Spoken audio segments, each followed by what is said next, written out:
이번 주 글로벌 경제 동향입니다. 다들 아시다시피 도널드 트럼프 후보가 미국의 47대 대통령으로 선출됐습니다.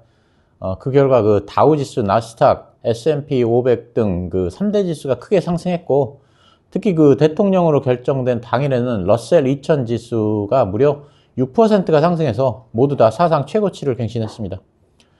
트럼프의 그 대표적 그 수혜주와 수혜 자산으로 꼽히는 그 테슬라하고 비트코인도 크게 상승했습니다. 그래서 먼저 트럼프 수혜주와 수혜 섹터에 대해서 말씀드린 후 다른 글로벌 기업에 대해서 말씀드리겠습니다. 트럼프 대통령 당선의 그 최대 수혜주인 테슬라가 크게 상승했습니다. 머스크는 이번 선거운동 기간에 트럼프 전 대통령과 공화당 상원의원 후보들을 지원하는데 최소한 1억 3,200만 달러, 우리 돈으로 1,000억 원 이상을 쓴 것으로 알려졌습니다. 트럼프도 그 머스크를 새로운 스타이자 미국에서 가장 중요한 사람이라고 지켜세웠습니다. 그 결과 그 테슬라가 금주에만 27%나 상승했고 시가총액이 다시 1조 달러대로 진입했습니다. 트럼프는 그 연방 정부에 대한 그 개혁 공고안을 제시하는 정부 효율위원회를 만들고 머스크에게 맡길 것이라고 밝혀왔기 때문에 머스크의 입각 가능성이 커지고 있습니다. 한편 그 댄 아이브스는 테슬라의 시총이 1조 5천억 달러를 돌파할 것이라고 예상했는데 주도주가 엔비디아에서 테슬라로 바뀔 가능성이 있다고 생각합니다. 한편 그 블룸버그 등은 그 중국의 그 승용차 시장 정보 연석회가 발표한 자료를 인용해서 테슬라가 10월 중국 상하이 공장에서 68,280대를 출하했다고 전했습니다. 이는 그 전년비 5.3%가 감소한 수치이고 전월비 22.7%가 감소한 수치입니다. 중국은 테슬라의 가장 중요한 시장이어서 이런 실적 부진이 테슬라의 올해 연간 목표치 달성에 타격을 줄 수도 있습니다. 한편 그 10월 중국의 그 전체 자동차 출하량은 전년비 4.5%가 증가한 211만 대를 기록했고, 이 가운데 전기차와 그 플러그인 하이브리드 차량 판매량은 112만 대로 전년비 50.9%가 증가했습니다. 중국의 그 비아디는 지난달 승용 전기차와 플러그인 하이브리드 차 판매량이 전년비 66.2%가 증가한 5만 526대를 기록했습니다. xAI가 450억 달러의 가치로 50억 달러 규모의 투자금 모집을 추진 중인데 엔비디아도 xAI에 투자하기 위해서 협상 중이라는 보도가 나왔습니다. 머스크가 엔비디아와 협력해온 만큼 투자에 따른 파트너십은 자연스럽다는 그 평가입니다. 오픈 AI는 최근에 66억 달러를 모금하는 과정에서 엔비디아와 UGX 등 그 투자자들에게 경쟁자로 여겨지는 xAI, 엔트로픽, SSI, 퍼블렉시티, 글렌 등 5개 회사에 투자하지 말 것을 요청했습니다. 만약 엔비디아가 xAI에 투자하면 오픈 AI와의 그 약속을 어기는 셈이 됩니다. UGX도 xAI와 투자를 협의 중이어서 역시 오픈 AI와의 그 약속을 어길 가능성이 있습니다. 개표가 진행될수록 트럼프 후보의 우세가 확실해지자 비트코인이 크게 상승하기 시작해서 그날 74,000달러를 돌파했고 우리 시장에서는 1억 원을 돌파했습니다. 그 후 꾸준히 상승해서 지난 그 3월의 정고점인 75,000달러 그리고 우리 시장의 1억 500만 원마저도 돌파하면서 역사적 신고가를 갱신하고 있습니다. 토요일 아침 현재는 77,600달러, 우리 시장에서는 1억 700만 원입니다. 블룸버그는 8만 달러도 돌파할 것으로 예상했고 SC은행의 그 디지털 자산 리서치 책임자인 제프 캔드릭은 연말에 12만 5천 달러에 이룰 수 있을 것이라고 전망했습니다. 비트코인 강세론자인 노버그라츠는 비트코인 강세장은 이제 시작 단계에 불과하다고도 했습니다. 한편 그 암호화폐 관련주인 코인베이스와 마이크로스트래티지도 크게 상승했습니다. 선거 유세 중 그 트럼프 후보는 비트코인을 절대 팔지 말라고 했고 게리 겐슬러 SEC 위원장을 임기 첫날 해고하겠다고도 밝힌 바 있습니다. 트럼프 수혜 섹터인 은행주들도 크게 상승했습니다. 트럼프 행정부가 은행에 대한 규제를 완화할 것으로 예상되는데 이 경우 산업 전반의 인수합병이 활발해질 것이라는 기대가 있습니다. BOA나 JP모건과 같은 그 대형은행뿐 아니라 딜라웨어에 있는 퍼스트 시리즌스 뱅크 쉐어스와 같은 그 지방은행의 주가도 크게 상승했습니다. 화석연료와 원전을 통해 에너지 생산을 늘리겠다는 트럼프 정책에 힘입어서 원자력 및 SMR 관련주들도 크게 상승했습니다. 반면에 그 퍼스트 솔라와 그 솔라엣지 테크놀로지와 같은 태양광 등 그 신재생 에너지는 트럼프 행정부의 IRA 그 폐기 방침에 따라서 크게 하락했습니다. 엔비디아가 8일부터 다우지수에 처음으로 편입됐고 인텔이 25년 만에 제외됐습니다. 이는 그 AI 붐과 반도체 산업의 변화를 상징하는 사건으로 기록될 전망입니다. 한편 그 젠슨 황 그 엔비디아 CEO가 SK 서밋 2024에 화상으로 등장해서 SK 하이닉스와 엔비디아가 함께한 HBM을 통해 무어의 법칙을 뛰어넘는 진보를 지속할 수 있었다고 밝혔습니다. 그는 SK 하이닉스와의 협업으로 더 적은 메모리로 더 정확한 연산을 수행하고 동시에 더 높은 에너지 효율성을 달성했다면서 SK 하이닉스와의 그 파트너십을 강조했습니다. 한편 그 SK 하이닉스는 엔비디아에서 HBM4의 공급을 6개월 앞당겨 달라고 했다고 밝혔습니다. 엔비디아가 자율주행 시스템을 개발하는 중국의 스타트업 dabroot.ai에 자동차 칩을 대량 공급하기로 했습니다. 이 회사는 현재 엔비디아의 그 차량용 칩 올인을 사용하고 있는데 향후 새로운 그 토르 칩을 공급받기로 했습니다. 자동차 칩은 대중 수출 제한에 걸리지 않는 제품으로 엔비디아가 중국 기업에 토르 칩을 공급하기는 처음입니다. 버크셔 해서웨이가 재무 보고서를 공개했는데 현금 보유액이 사상 최대입니다. 현금 보유액은 3,252억 달러, 우리 돈으로 약 449조 원입니다. 특히 그 전분기 약 96조 원 규모였던 애플의 주식을 25% 축소했는데 이는 그 애플 주식을 가장 많이 보유했던 작년 말의 3분의 1 수준입니다. 이렇게 버크셔 해서웨이가 현금 비중을 늘린 것은 앞으로 글로벌 경제가 쉽지 않을 것이라는 신호이고 미국 증시가 고점에 도달했고 현재 상태에서 투자할 만한 기업이 없다는 신호라는 그 해석이 있습니다만 저는 그보다는 워렌 버핏이 은퇴 준비를 하는 것이 아닌가 이런 생각을 하고 있습니다. 버크셔 해서웨이는 2018년 2분기 이후 처음으로 자사주 매입도 하지 않았습니다. 금년 들어서 주가가 25%가 상승했기 때문으로 풀이됩니다. 슈퍼마이크로 컴퓨터의 그 회계 감사를 맡았던 언스트 앤 영이 회사의 신뢰성에 의문을 제기하며 감사직에서 사임했음은 말씀드렸습니다. 이와 관련해서 법무부는 지난달 그 슈퍼마이크로 컴퓨터의 회계 조작 의혹에 대한 수사에 착수한 것으로 알려지고 있습니다. 그리고 그 슈퍼마이크로 컴퓨터가 실적을 발표했습니다. 매출은 예상을 소폭 상회했지만 주당 순이익과 가이던스가 예상에 미치지 못했습니다. 그렇지만 슈퍼마이크로 컴퓨터의 문제는 실적이 아니라 회계 보고서 미제출입니다. 8월에 제출을 해야 했던 그 회계 보고서를 아직까지 제출하지 못하고 있는데 그 CEO는 회계 보고서 제출 날짜는 미정이라고 했습니다. 미주호에서는 12월 16일까지는 회계 보고서 제출 계획을 밝혀야 하는데 이때까지도 발표하지 않으면 상장 폐지 가능성이 있다고 말했습니다. 메타가 미국 국방기관과 방산업체들에게 자사 AI 모델인 라마를 공급하기로 했습니다. 이는 그 중국이 라마를 군 기술에 활용한다는 우려에 서둘러 조치에 나선 것으로 보입니다. 공공 부문에서의 그 시장 점유율을 높여 AI 모델 주도권을 잡기 위한 목적도 있는 것으로 풀이됩니다. 구글의 그 임직원들이 대거 민주당의 해리스 후보를 지지했는데 이와 관련해서 JD 벤스 그 부통령 당선인은 구글은 너무 크고 강력하다, 해체되어야 한다고 하면서 회사 분할에 대한 우려가 생겼었습니다. 그렇지만 그 로이터는 트럼프가 구글 분할에 부정적 입장이라면서 내년에 있을 최종 판결에서 사업 분할을 피할 가능성이 커졌다고 보도했습니다. 트럼프 후보는 회사의 해체가 아닌 더 공정하게 만들어야 한다는 입장입니다. 한편 그 트럼프 후보의 당선으로 리나칸 FTC 위원장의 입지가 축소될 것이고 이는 기술주들에게는 호재일 것으로 보입니다. FTC는 그 우리나라로 말하면 공정거래위원회와 같은 곳입니다. 서학개미의 그 최선호 종목 중 하나인 아이온큐가 어닝 서프라이즈의 실적을 발표하면서 주가가 크게 상승했습니다. 아이온큐는 그 양자 컴퓨팅 선두 업체입니다.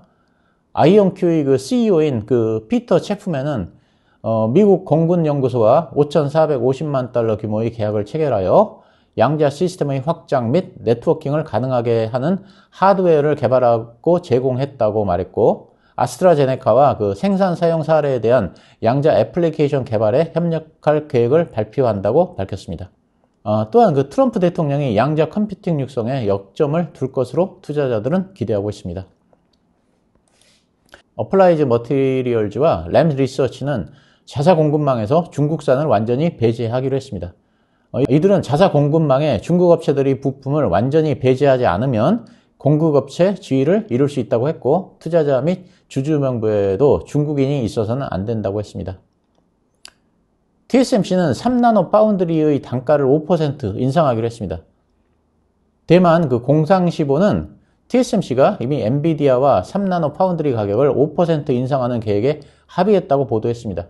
엔비디아 AI 반도체에 쓰이는 그 칩 온, 웨이퍼 온, 서브스트레이트 패키징 공급 단가도 내년에 10%에서 20% 상승할 것으로 전해졌습니다. 공상15는 마이크로소프트와 구글, 메타 등 빅테크 기업의 AI 인프라 투자 경쟁에 더욱 속도가 붙으며 TSMC 생산 라인이 포화 상태에 가까워졌다고 전했고 모간 스탠리는 TSMC가 선제적으로 수요 증가에 대응해 시설 투자를 확대하면서 증산 목표를 조기에 달성하고 있다고 분석했습니다. 프랑스와 그 네덜란드 수사당국이 탈세 의혹 조사 차원에서 그 파리와 암스테르담에 있는 넷플릭스 사무실을 압수수색했습니다. 작년 프랑스 매체 라 레트르는 2021년까지 넷플릭스가 네덜란드 자회사를 통해서 프랑스 구독자들이 가입하도록 사업 구조가 되어 있어서 프랑스 내에 세금 부담을 최소화했다고 보도한 바 있고 그 결과 넷플릭스는 2019년에서 2020년에 700만 명의 프랑스 가입자를 보유하고도 100만 유로 미만의 세금만 납부했다고 매체는 보도한 바 있습니다. 보잉의 파업이 7주 만에 종료됩니다. 보잉 그 조합원 투표에서 사측이 제안한 4년간 임금 38% 인상안이 59%의 찬성으로 통과됐습니다. 이번에는 글로벌 경제 관련입니다. 연준이 기준금리의 0.25% 인하를 만장일치로 결정했습니다. 연준은 11월 FOMC에서 기준금리를 4.5%에서 4.75%로 낮춘다고 밝혔습니다. 연준은 정책 결정문에서 물가 안정과 최대 고용이라는 두 목표가 대체로 균형을 이루고 있다고 판단했다며 인하 배경을 설명했습니다. 연준은 9월의 0.5% 금리 인하에 이어서 또다시 0.25% 금리 인하를 단행하면서 통화정책 완화 기조를 이어갔습니다. 시장은 그동안 11월 FOMC에서 0.25%의 금리 인하를 기정사실로 봤습니다. CME 패드워치에 의하면 11월 금리 인하 확률은 99%였습니다.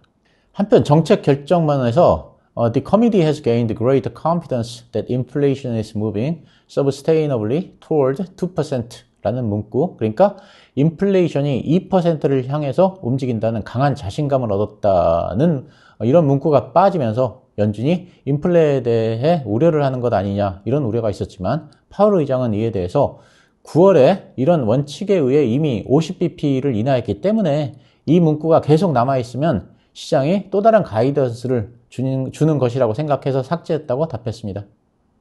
또한 그 파월 의장은 기자회견에서 대선 결과가 단기적으로는 영향을 미치지 않을 것이라고 했습니다. 이는 그 트럼프의 관세 정책이나 불법 이민자 차단 정책 등이 인플레이션을 유발하지 않겠느냐는 우려에 대한 대답입니다.